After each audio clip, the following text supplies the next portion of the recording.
Nunca vamos a poder competir con la inteligencia artificial en memoria. Ustedes saben que una máquina bien sólida puede almacenar trillones de datos, mientras que la mente humana a duras penas se aprende el número de teléfono de la mujer que le gusta. Es decir, si a usted le gusta una mujer y usted le pide su teléfono, usted sí se lo aprende de memoria. Pero créame que usted en la memoria ya no mantiene datos de ninguna naturaleza. La razón de eso, de que usted no tenga memoria, perdón, de que usted no mantenga datos en su memoria, es porque usted tiene acceso a la web de manera inmediata. Entonces, si usted necesita la respuesta a cualquier pregunta, basta con que elija los conectores lógicos apropiados y hacer una búsqueda avanzada en la web, es decir, utilizando el conector y, el conector o, el negador no y el implicador sí. Entonces, ustedes los conocen como and, or, if, then, not. Si usted hace una búsqueda con esos conectores lógicos, créame que usted va a encontrar rápidamente lo que podemos llamar información. Ustedes como ingenieros y nosotros los abogados tenemos que entender la diferencia entre los datos y la información. Los datos son simplemente hilaciones de caracteres, unos y ceros en código binario que describen alguna realidad. Pero la información es la respuesta a la pregunta. Entonces miren que nosotros como abogados y como ingenieros, ¿qué es lo que hacemos? Por ejemplo, la doctora Ana María, si mira la cantidad de sentencias judiciales que se hacen en un solo día en el DF, por ejemplo, realmente eso es un océano de datos y de palabras. Pero rara vez ella puede llegar a decir que tiene información sobre algún dato en específico. ¿Por qué? Porque son millones de datos los que hay allí. Nosotros en Colombia, los argentinos, que son muy amigos nuestros, Juan Gustavo Corbalán en el Laboratorio de Inteligencia Artificial de la Ciudad de Buenos Aires y en la Universidad de Buenos Aires, ellos metieron un sistema, un agente de inteligencia en nuestra Corte Constitucional. Y Ana, te cuento qué es lo que hace ese robot. Ese robot agarra 600.000 tutelas en un tema en específico y las analiza una por una, pero las analiza en una milésima de segundo. Entonces, en 5 minutos te dice de esas 600.000 tutelas, cuál es la tutela que cumple como con todos los requisitos de todas las demás y se la manda directamente a la corte para que la corte revise una tutela y no 600.000. Eso significa que la máquina procesa 1000 veces más rápido la lectura de esas, digamos, como de esos procesos judiciales. Escúchenme lo que voy a decir todos. Y asiste a nuestros jueces, los asiste, porque jamás los va a reemplazar. No es posible que la inteligencia artificial reemplace al ser humano, por una razón básica. Porque de alguna manera el ser humano se entiende con sentimientos. Es decir, nosotros lloramos, nosotros sonreímos y nosotros pensamos con un dispositivo que se llaman ¿qué? Generalizaciones o reglas de la experiencia. Los abogados trabajamos con reglas de la experiencia. Los ingenieros trabajan más con reglas de la ciencia. Pero de alguna manera lo que estamos diciendo es que la inteligencia artificial está para facilitarnos la vida, pero nunca para reemplazarnos como seres humanos. Es decir, hay tareas que la inteligencia artificial las va a hacer en una fracción de segundo y esas tareas le toman a un ingeniero una semana entera. Y esas tareas le toman a un juez de la República de México, le toman 2 meses. Entonces, ¿qué es lo que estamos diciendo? La inteligencia artificial no tiene la culpa de nada. No tiene la culpa de nada. La inteligencia artificial es neutral, la tecnología es neutral. Somos los seres humanos los que actuamos bien o mal en relación con la inteligencia artificial. Por ejemplo, señores, si pensamos en los aviones, miren que los aviones, cuando se crearon, pues fueron una tecnología nueva que llegó y todo el mundo se quedó descrestado. Y esos aviones los utilizaron para el bien, es decir, para facilitar el transporte de las personas, pero también los utilizaron para el mal. Caso, Torres Gemelas en la ciudad de Nueva York, 2 bombas gigantescas que explotaron. Entonces, lo que les quiero decir con esta analogía es que simplemente la tecnología no tiene la culpa de nada. Los seres humanos obramos bien o obramos mal, y eso lo sabemos los abogados mejor que nadie, porque los abogados estudiamos la conducta humana en interferencia. Pero obviamente, señores, eso es como lo que tenemos que pensar en torno a la inteligencia artificial. La inteligencia artificial es neutral, la tecnología es neutral. El ser humano es el que no es neutral. El ser humano obra mal o obra bien. Entonces, ¿de qué depende? Y yo lo conversaba con Gerald. Nosotros tenemos que formar comunidades académicas en las que pongamos al servicio de las diferentes profesiones, ingenieros, abogados, médicos, científicos, odontólogos, pediatras, psicólogos, el uso de la inteligencia artificial para que los asista en tareas que tengan que ver con el bien, es decir, no con el mal. Por ejemplo, yo no sé si ustedes conocen esa plataforma que se llama Duolingo. Es una plataforma para niños y obviamente es para aprender inglés. Si ustedes hacen el ejercicio de meterse a Duolingo, ¿qué es lo que hace Duolingo? Miren qué tan bonito. Duolingo, por ejemplo, la doctora Ana, que es una juez de la República, vive muy ocupada en relación con Andrés Antonio, que es un estudiante. Antonio, ¿estamos de acuerdo, sí o no? Tú tienes más tiempo como para disfrutar y para el ocio y para hacer deporte, pero la doctora Ana tiene un cúmulo de sentencias y de procesos judiciales que no le dejan tiempo para respirar. Entonces, miren qué tan bonito. De alguna manera, cuando hablamos de los estudiantes, todos tienen capacidades diferentes. Es decir, hay estudiantes que aprenden más rápido y hay estudiantes que aprenden más lento. Además, hay estudiantes que tienen otras prioridades. Por ejemplo, si Antonio Chacón es un deportista de alto rendimiento y tiene que entrenar todos los días, no va a tener el mismo tiempo que tiene Andrés Antonio para realizar sus tareas y no van a tener el mismo tiempo que Ana María ni Juan Pablo. Entonces, lo bonito de la inteligencia artificial es que nos va a permitir de manera automática decir, la tarea que le voy a poner a Ana María no es la misma tarea que le voy a poner a Andrés Antonio y no es la misma tarea que le voy a poner a Antonio Chacón, pero el tema sí es el mismo. Solamente que el nivel de exigencia que le voy a exigir a Ana María va a ser un nivel menor porque ya no tiene tiempo. Andrés va a tener más tiempo y Antonio tiene que entrenar todos los días. Entonces, en esa hora de entrenamiento yo no le voy a asignar tareas.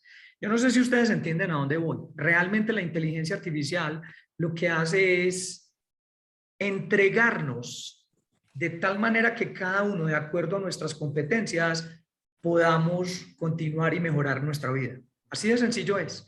Entonces, precisamente lo que tenemos que hacer es comenzar a pensar, los que son ingenieros van a tener que entender que se van a tener que comunicar con abogados, con psiquiatras, con psicólogos, porque un ingeniero, si solo mira la ingeniería, entonces realmente va a estar aislado en el mundo. Pero si un ingeniero comienza a conversar con otras disciplinas de conocimiento, ¿qué es lo mejor que le va a pasar a ese ingeniero? Ya sabe mucho de ingeniería, pero va a aprender de otras disciplinas y va a comenzar a pensar cómo puede hacer una aplicación web para una disciplina, por ejemplo, en agronomía, por ejemplo, en odontología, por ejemplo, en diagnóstico algorítmico de signos, por ejemplo, en los juzgados en el DF. Es decir, es muy importante que los ingenieros comiencen al menos a conversar con otras disciplinas. ¿Por qué? Porque en esas otras disciplinas ustedes van a encontrar el experto que necesitan para poder diseñar el software que le va a permitir a ese experto en esa disciplina ser un mejor profesional. Y de igual manera usted como ingeniero tiene esa capacidad. Precisamente los ingenieros de sistemas hoy en día, yo diría que esa es la profesión más importante que hay hoy en día en el planeta. Y miren que no tenemos programadores. No hay quien se siente a programar. Porque es que programar exige de una limpieza, es decir, una limpieza en la escritura del código, pero no solo eso, exige también de mucha creatividad. Ustedes saben que una aplicación se puede escribir de 1000 maneras. La pregunta es, usted como ingeniero, ¿cómo la está escribiendo? ¿Cómo la está pensando? Entonces, en la medida en que usted converse con la persona de otra disciplina, usted va a ser un mejor desarrollador, porque usted va a tener una claridad de las necesidades de esa otra persona y usted como ingeniero va a poner esas necesidades ¿dónde? En el código. Independiente si usted programa en Python, en Java, en C Sharp, eso no importa. Los lenguajes de programación, ustedes saben que uno se casa con un lenguaje de programación y no hay ningún problema porque uno se aprende a mover allí. Pero definitivamente eso no es lo importante. Lo que importa aquí es la creatividad, la imaginación, la capacidad de trabajar en equipo. Recuerden eso, la capacidad de trabajar en equipo. Si no aprendemos a trabajar en equipo, créanme que la brecha de la inteligencia artificial va a ser mayor que la de la pobreza, que la de la pandemia y que la del hambre.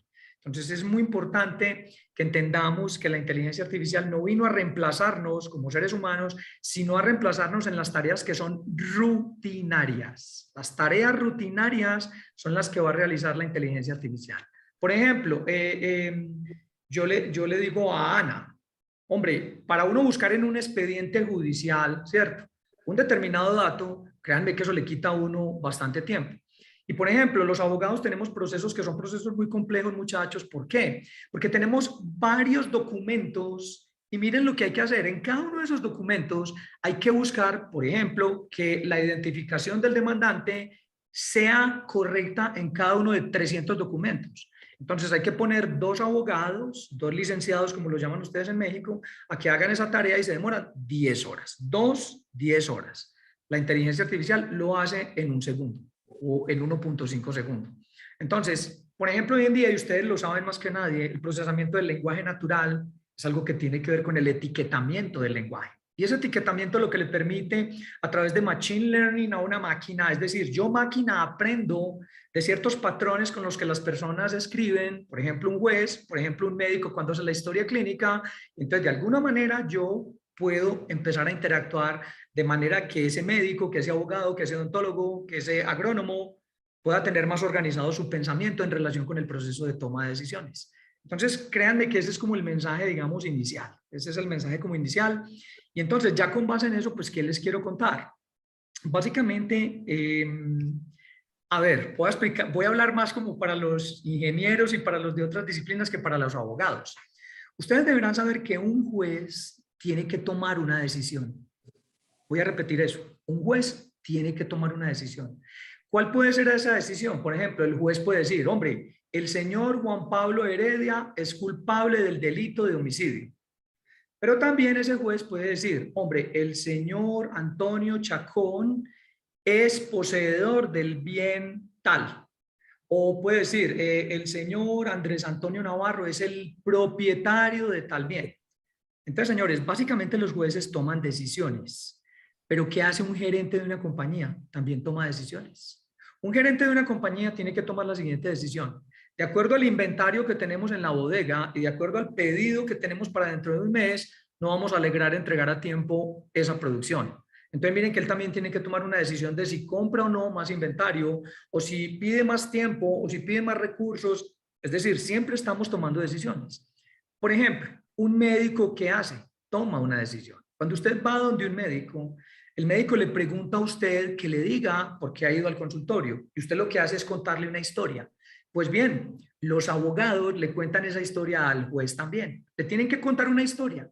Entonces el paciente le cuenta una historia al médico. Y yo no sé si ustedes se han dado cuenta qué hace el médico. Una vez que usted le cuenta la historia al médico, por ejemplo, usted le dice al médico, doctor, desde hace 4 días tengo mucho dolor de cabeza y siento irritación en la garganta. Entonces, a continuación, ¿qué hace el médico? El médico le dice que se levante y el médico le dice que abra la boca. Entonces, cuando usted abre la boca, él va a mirar eso que usted le ha dicho si es o no es cierto. Y cuando le mira la garganta, le dice, sí, señor, tiene irritada la garganta. Y luego le toma una muestra de sangre, luego le pone con el estetoscopio, es decir, él le hace una serie de pruebas. Y entonces, de alguna manera, señores, nuestros jueces también, cuando los abogados les cuentan unos hechos, ellos tienen que probar esos hechos. No basta con que los abogados le pongan una queja al juez y le digan que el señor Andrés le prestó 500,000 pesos al señor Antonio y que el señor Antonio no se los ha pagado. El señor Andrés ya le puso la queja al juez y el juez le dice, bueno, ¿y usted cómo tiene manera de probar lo que me está diciendo? Entonces, ¿qué pasa? Que Andrés le dice, sí, mire, yo aquí tengo míreme, aquí tengo un papel en el que dice, yo, Andrés Antonio Navarro, le presto la suma de 500,000 pesos al señor Antonio Chacón. Y mire que ahí está la firma del señor Antonio Chacón, señor juez. Entonces, de alguna manera, esa es una prueba que es un documento que el juez la mira y el juez dice, hombre, realmente yo aquí tengo una prueba con este documento de que el señor Andrés Antonio le prestó 500,000 pesos a Antonio Chacón. ¿Cierto? Y entonces, ¿qué hace? Le da una orden a Antonio, toma una decisión y le dice, Antonio, páguele ese dinero al señor Andrés Antonio. Y si no le paga ese dinero, entonces le voy a embargar su apartamento, su carro, su casa, la voy a rematar, la vendo y con el producto de esa venta le pago a Andrés Antonio. Señores, en un contexto judicial eso es lo que ocurre. En un contexto médico, ¿qué es lo que ocurre? Usted le cuenta unos hechos al médico, el médico le hace unas pruebas y unos exámenes, le saca sangre, los manda al laboratorio y cuando tiene todas esas pruebas, las suma y dice, usted tiene una fiebre muy delicada. Entonces, con base en eso, él toma una decisión. ¿Cuál? Le manda un determinado ¿qué? Tratamiento o lo deja en el hospital si es que lo ve muy grave. Entonces, miren que el proceso de toma de decisiones, señores, las decisiones que tomamos a diario, las tomamos en contextos de incertidumbre. Voy a repetir eso. Las decisiones que tomamos a diario, las tomamos en contextos de incertidumbre. ¿Por qué? Porque los hechos de que disponemos para tomar decisiones no son hechos del presente, son hechos que ya pasaron, ya acontecieron, son hechos sobre los cuales no tenemos ningún conocimiento. Entonces, ¿qué es lo que tenemos que lograr? Hombre, tenemos que lograr tener algunas pruebas que nos permitan acercarnos de manera probable a la ocurrencia de un hecho. Vamos a hacer un ejercicio interesante aquí para que pasemos bueno, porque no se trata como de dar una clase ni nada por el estilo, sino como de que conversemos. Yo quiero preguntarle, por ejemplo, preguntémosle a Graciela, ¿usted cómo está? ¿Cómo le va? Muy bien, muchas gracias. ¿Me escucha? Sí, Graciela, te escucho perfecto. Graciela, ¿tú quién eres? ¿Qué haces? Cuéntame. Yo soy magistrada federal, soy abogada y radico en la ciudad de Mexicali, Baja California, México. Ah, qué bien, qué bien. Qué bueno tener una magistrada en esta charla. El honor es mío, Graciela. Muchas gracias. Pues ya somos dos porque también está por ahí la magistrada Ana María.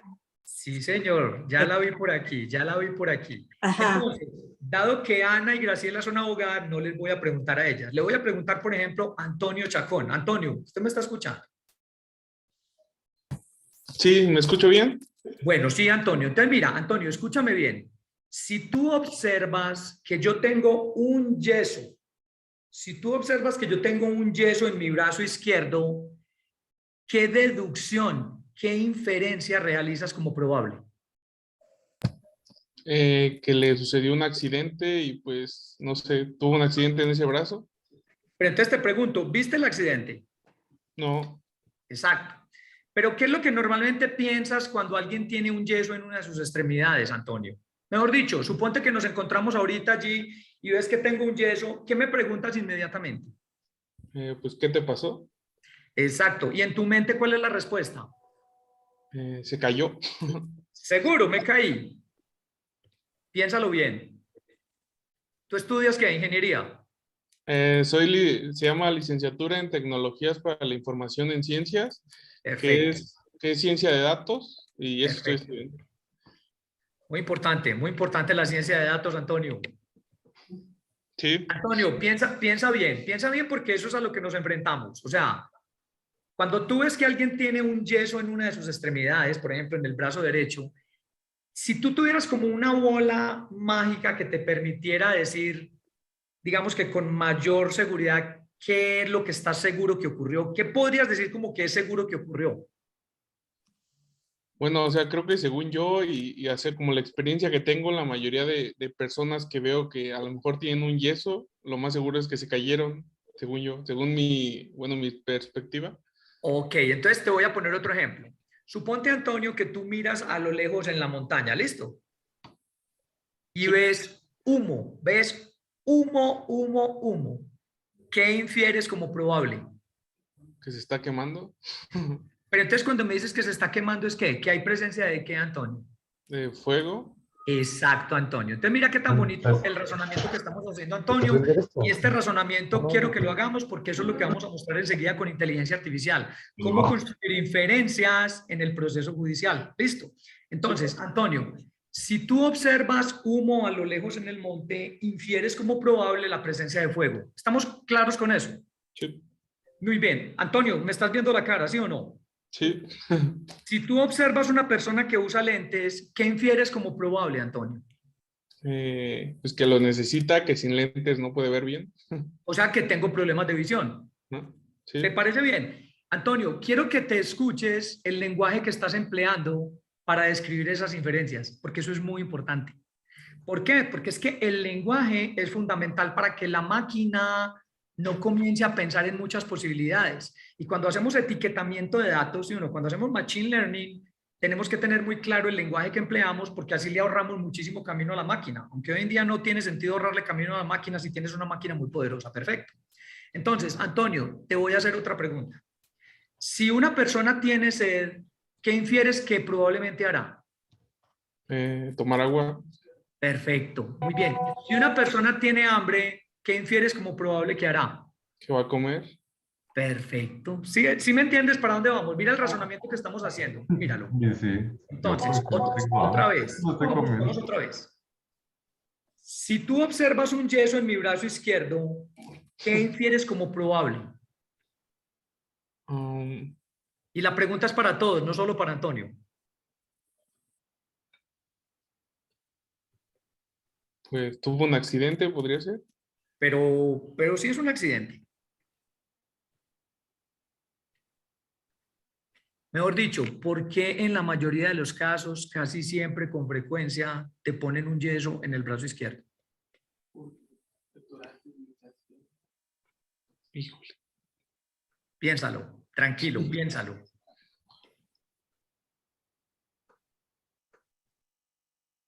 ¿Por qué te ponen un yeso en la pierna o en el tobillo? Generalmente, ¿por qué? Pues porque te zafaste un hueso o algo así. Ah, ¿y cómo se llama zafarse un hueso? Una fractura. Exacto, Antonio. Entonces, mira qué tan bonito. Si tú ves que una persona tiene un yeso en una de sus extremidades, infieres como probable que se ha fracturado esa extremidad o no. Sí, sí. Sí lo tenemos claro, ¿cierto?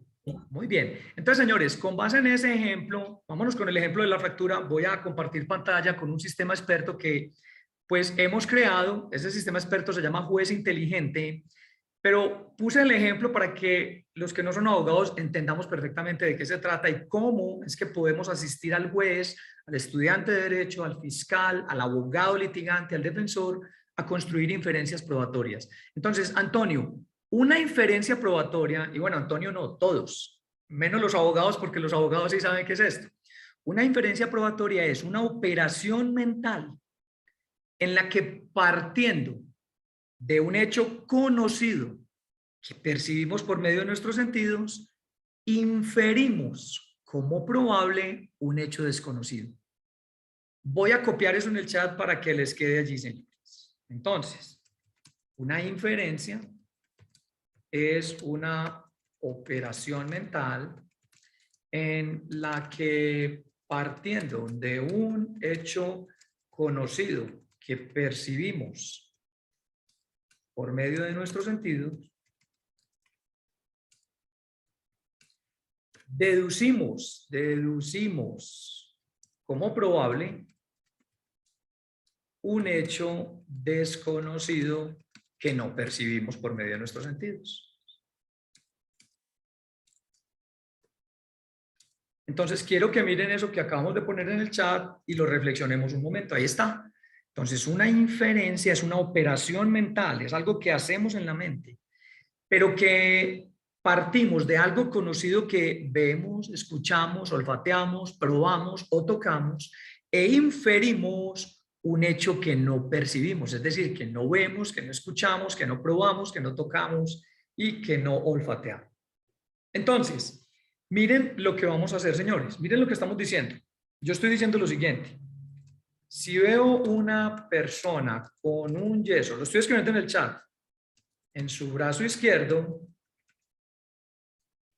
entonces infiero como probable que ha sufrido una fractura.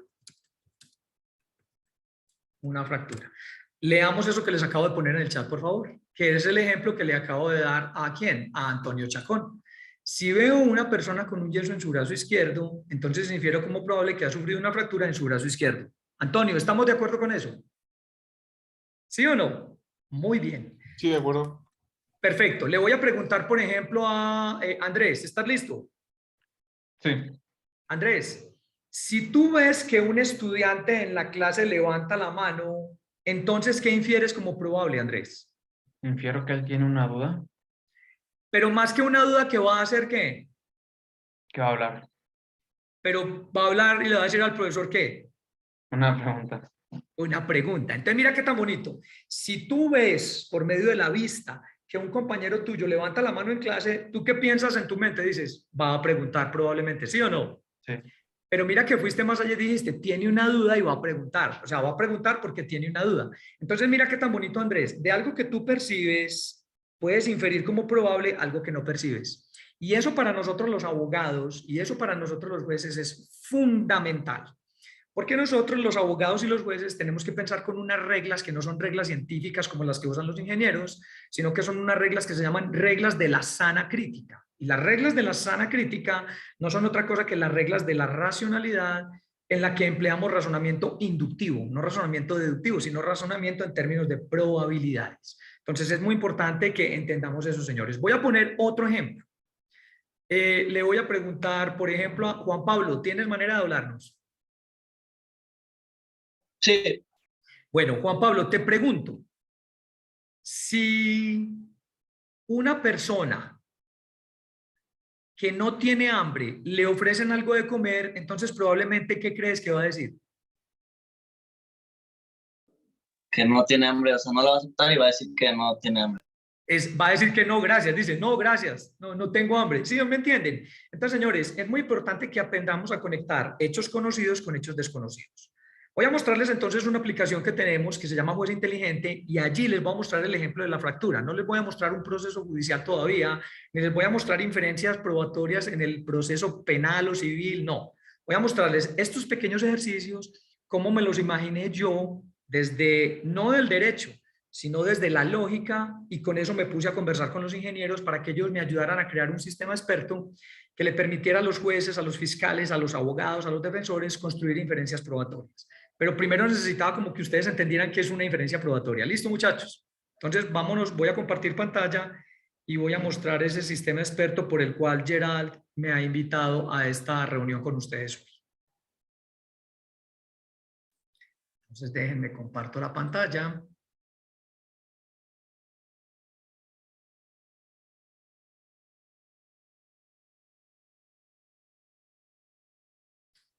Espérenme un momento. Voy a compartir pantalla, exacto. Entonces, digamos que yo voy a compartir, ¿qué pantalla voy a compartir? Yo diría que tendría que compartir esta, bueno, no sé qué pantalla voy a compartir. Entonces voy a cargar el sistema experto más bien y seguida lo comparto. Es que normalmente uso doble pantalla, Gerald, pero hoy estoy en la universidad, en una universidad distinta, entonces no tengo manera de acceso a esa doble pantalla. Ok, ya lo veo aquí, perfecto. Entonces voy a compartir el sistema experto, señores, y si ustedes lo ven allí, pues básicamente entonces, déjenme yo hago aquí para que me quede todo organizado. Perfecto. Muy bien, entonces, Gerald, dime si están viendo la pantalla en blanco que tengo allí. Sí, todo bien. Perfecto, entonces miren lo que voy a hacer, señores. Simplemente voy a abrir un nuevo proceso. A ese proceso yo le pongo un nombre, por ejemplo, digamos que voy a llamarlo fractura. Luego le pongo un demandante, digamos que Andrés. Digamos que el demandado es Gerald. No se preocupen por esos datos sirven más tarde para hacer machine learning. Un número de radicado le ponemos para que el juez lo identifique y simplemente miren lo que voy a poner. Voy a poner una pretensión o hipótesis. Entonces voy a poner aquí, por ejemplo, Andrés sufrió una fractura. Entonces, cuando yo pongo esto, miren lo que estoy diciendo. Andrés sufrió una fractura. Y entonces, para yo poder decir que Andrés sufrió una fractura, ¿qué tengo que decir? Yo tengo que decir que de alguna manera Andrés tenía un yeso en su brazo izquierdo. Y entonces lo que yo hago es simplemente a esta hipótesis, favorablemente le agrego aquí un hecho. Ese hecho es básicamente que Andrés tenía un yeso en su brazo. Si ustedes observan, miren cómo este hecho se enlaza favorablemente con una hipótesis que yo estoy planteando. ¿Por qué? Porque la fractura yo no la veo, yo estoy viendo el yeso. Pero de yo ver el yeso, infiero como probable ¿qué? La fractura. De yo ver el humo, yo infiero como probable el fuego. De yo ver los lentes en la cara de una persona, infiero como probable lo que no veo, es decir, que tiene problemas de visión. Entonces, de alguna manera, señores, lo que hace este sistema experto que hemos creado es enlazar un hecho con una hipótesis. Pero, ¿qué más vamos a decir aquí, señores? Miren lo que vamos a decir. Ese hecho tiene que tener una prueba, es decir, ese hecho tiene que tener una prueba. Y entonces yo voy a adicionarle aquí una prueba, y esa prueba puede ser simplemente el testimonio de Juan Diego ¿Y Juan Diego qué es lo que dice? Juan Diego afirma que él vio que Andrés tenía un yeso en su brazo izquierdo.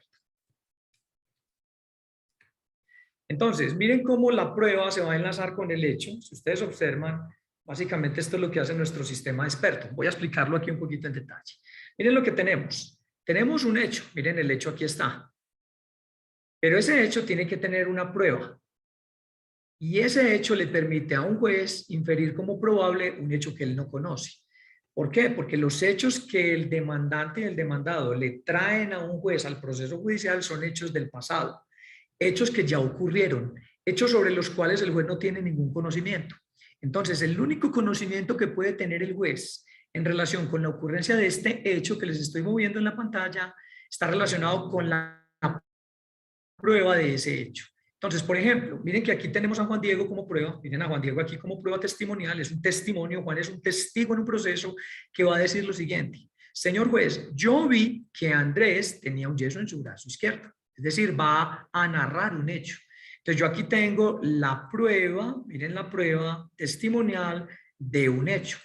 Y el juez, con base en esa prueba testimonial de ese hecho, va a inferir, va a deducir como probable el hecho de que Andrés hubiera sufrido una fractura.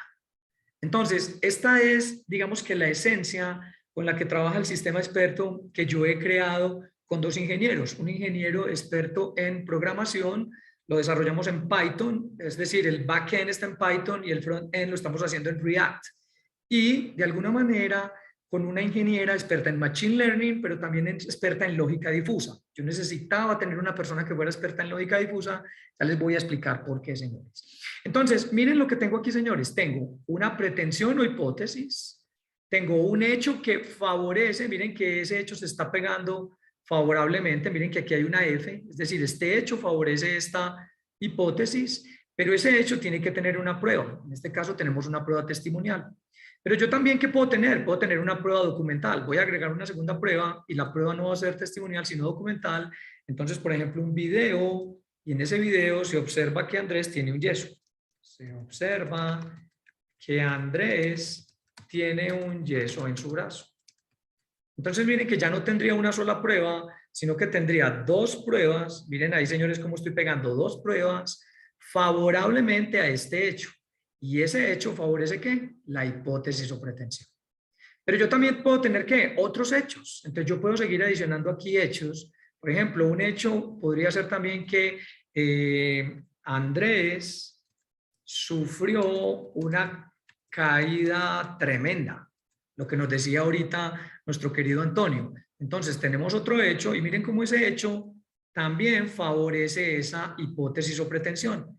Y obviamente entonces yo puedo tener aquí el testimonio de ¿quién? El testimonio de Andrés Chacón. Entonces aquí tengo a Andrés Chacón, que lo que nos está diciendo es que él vio, por ejemplo, miren lo que va a decir, Antonio,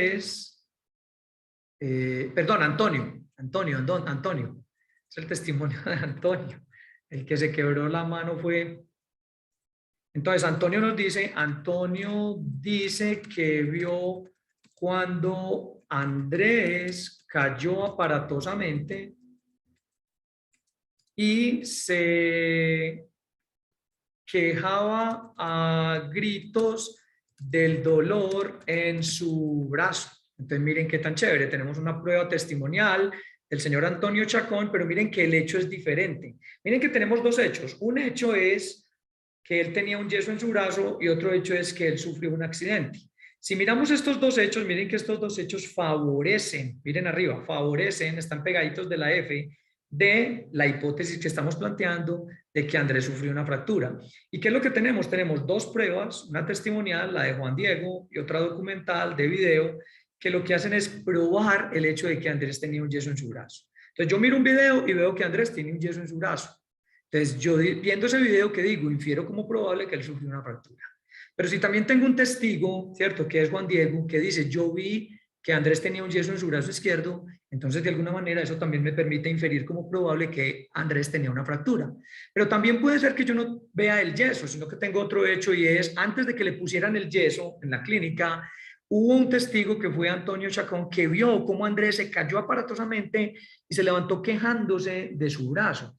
Entonces, de alguna manera, miren que tengo prueba testimonial de Antonio Chacón sobre un hecho que fue el accidente que mencionó Antonio y del cual yo también puedo inferir como probable que sufrió una fractura. ¿Por qué, señores? Porque la experiencia general que nos enseña que si una persona sufre un accidente y se levanta a gritos quejándose de su brazo, entonces es muy probable que no solo se lo haya lastimado, sino que se lo haya fracturado.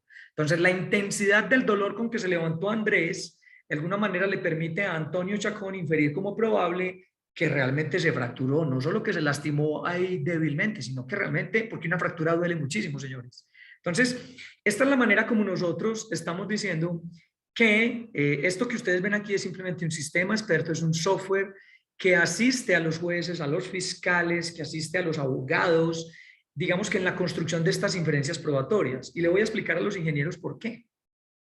Cuando a usted lo demandan, entonces la demanda tiene unas hipótesis o pretensiones, que son estas que están aquí arriba. Pero también esas hipótesis o pretensiones tienen como respaldo una historia que usted le cuenta al juez, que son los hechos. Y esos hechos tienen que tener unas pruebas. Entonces, básicamente, señores, lo que hicimos fue pensar cómo podríamos entregarle una herramienta de pensamiento a los jueces, a los fiscales, a los abogados, a los estudiantes de derecho, que les permitiera desde el pregrado comenzar a construir inferencias probatorias de esta manera, asistidos como por la inteligencia artificial. Voy a abrir aquí digamos que un caso un poquito más, un caso de violencia intrafamiliar, por ejemplo, y miren que en un caso de violencia intrafamiliar pues ya tenemos más hechos. No sé si lo están viendo, si se abrió o no se abrió. Entonces, miren que aquí tenemos un caso de violencia intrafamiliar. Para los que no son abogados, para nuestros ingenieros y para nuestros científicos de datos, violencia intrafamiliar significa que entre familiares hay violencia. Es decir, el esposo maltrata a la esposa, el esposo maltrata a la hija, al hijo, la mamá maltrata a la hija, maltrata al hijo, la mamá maltrata al esposo. Entonces, eso es lo que llamamos violencia al interior de la familia, por eso se llama violencia intrafamiliar. Pero entonces, de alguna manera, señores, ¿qué pasa? Que, por ejemplo, la mamá, cuando el esposo la está maltratando, llama a la policía. Entonces, la policía llega a la casa y simplemente abren la puerta y pues ven que la mamá tiene moretones en la cara, que tiene sangre en la nariz, ven que el esposo tiene sangre también en sus manos. Entonces, de alguna manera, los policías van a ser testigos en un proceso por violencia intrafamiliar. Porque, ¿qué va a pasar? Que esos policías van a decir, recibimos una llamada de la mamá y esposa. Cuando llegamos al lugar, vimos que la mamá tenía ensangrentada la nariz y presentaba moretones en su cara, y también vimos que el esposo tenía manchas de sangre en la nariz y se encontraba muy alterado. Entonces, miren que de alguna manera, señores, ¿qué es lo que tenemos allí? Hechos del pasado, porque eso ocurre allí cuando la policía llega al lugar de los hechos. Pero de ahí a que se instaure un proceso judicial pasan varios días. O sea que al juez ya le llegan, son hechos del pasado. ¿Y cómo conoce el juez esos hechos del pasado de manera probable? A través de las pruebas de los policías, cuando los policías son testigos de eso que observaron. Y eso le permite inferir como probable al juez que obviamente estamos frente a digamos que a un caso de violencia intrafamiliar. Voy a poner, por ejemplo, otros ejemplos. Miren un caso penal que es un poquito más complicado. Entonces, miren un caso penal en el que tenemos muchísimos hechos y obviamente tenemos varias pruebas. Díganme si lo están viendo compartido en la pantalla, por favor. Entonces, miren qué tan bonito, y aquí quiero conversar con Ana María y con Graciela. Graciela y Ana María, miren qué tan bonito. Aquí tenemos, digamos que una imagen vale más que 1000 palabras, y miren que de alguna manera yo aquí tengo organizado el pensamiento, es decir, yo aquí puedo tener un proceso judicial organizado en hipótesis o pretensión. Miren que está aquí arriba la hipótesis o pretensión. Miren que comienza un primer hecho que se divide en 2 hechos, luego este hecho se divide en 3 subhechos, luego este se divide en 2, luego este se divide en 2, pero este tiene, no sé si se dan cuenta que yo puedo de alguna manera organizar mi pensamiento cuando voy a tomar una decisión como juez, es decir, cuando voy a valorar las pruebas. Cuando voy a valorar conjuntamente las pruebas en relación con los hechos, en relación con una pretensión o hipótesis que plantea quien tiene la carga de la prueba, miren que la inteligencia artificial, es decir, este tipo de software, le permite al juez como organizar su pensamiento, es decir, como decir, bueno, este hecho con esta prueba, este hecho con estas 5 pruebas, este otro hecho con esta prueba, este hecho no favorece la pretensión, este hecho sí lo favorece. Entonces miren que es bien chévere como lo que estamos mostrando. Voy a hacer un zoom aquí para que veamos, por ejemplo, en un caso penal, pues obviamente para que lo vean las dos magistradas. Por ejemplo, X es culpable de homicidio agravado de Y. ¿Listos? Entonces, ¿qué pasa? Dice, X produjo la muerte de Y dolosamente. Cuando yo miro este, X produjo la muerte de Y dolosamente, miren que yo lo puedo descomponer en 2 hechos. X tenía un motivo para asesinar a Y X tuvo una oportunidad. Miren que esos son 2 hechos que favorecen el hecho anterior de que X haya producido la muerte de Y dolosamente. Entonces, el motivo es que le tenía, por ejemplo, rabia, envidia o celos, y que tuvo una oportunidad, es que era la única persona que sabía dónde iba a estar en ese momento en que ocurrió el asesinato. Entonces, de alguna manera, miren cómo podemos empezar a dividir esos 2 hechos en más hechos y cómo estas pruebas vienen a estar aquí enlazadas a esos hechos. Entonces, de alguna manera, señores, lo que estamos diciendo es que esto que estamos poniendo allí, cómo trabajan nuestros jueces, nuestros fiscales, trabajan haciendo estos gráficos, pero los hacen, digamos, como en papel.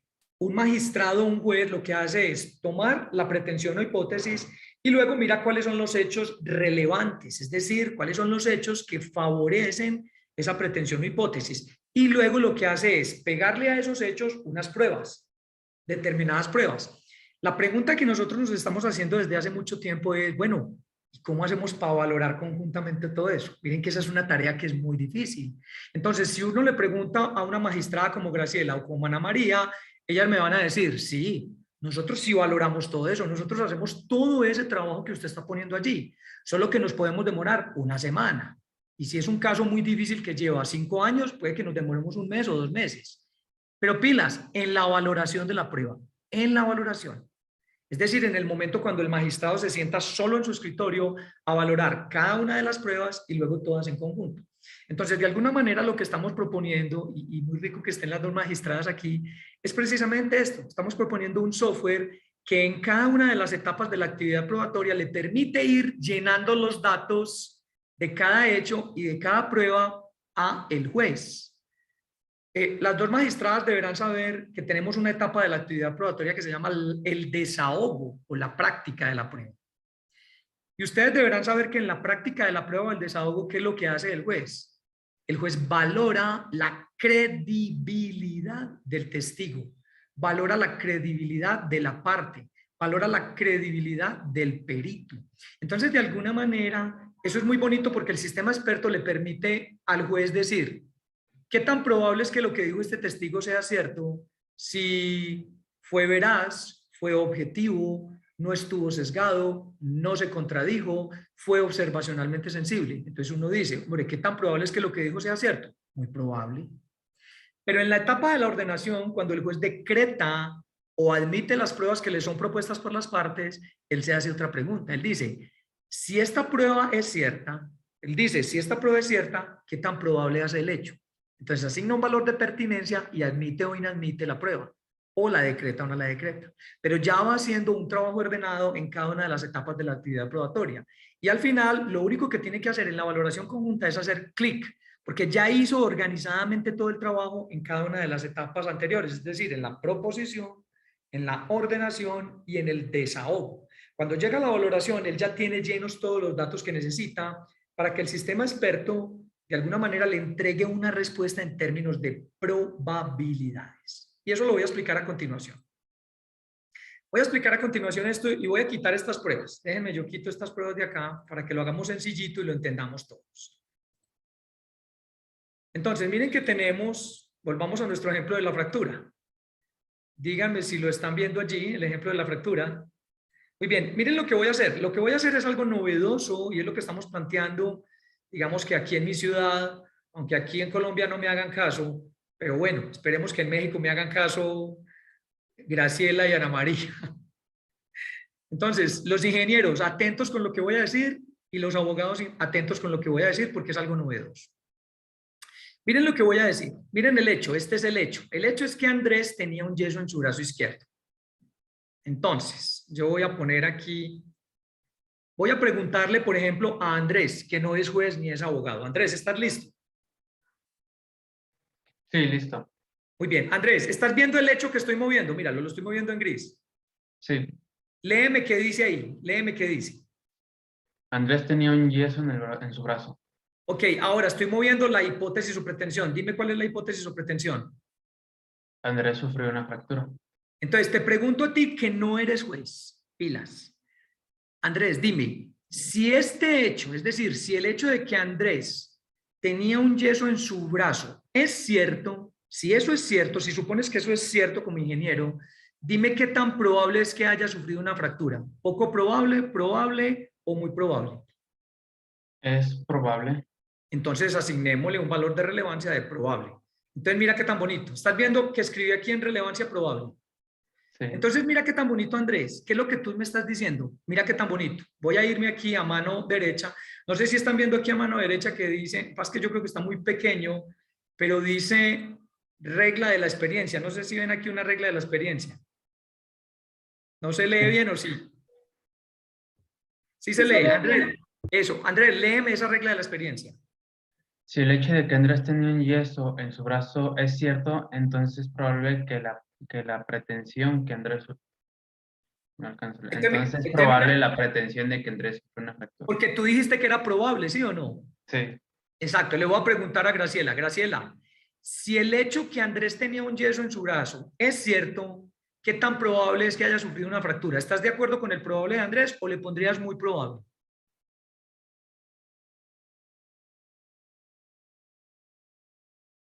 Prende tu micrófono.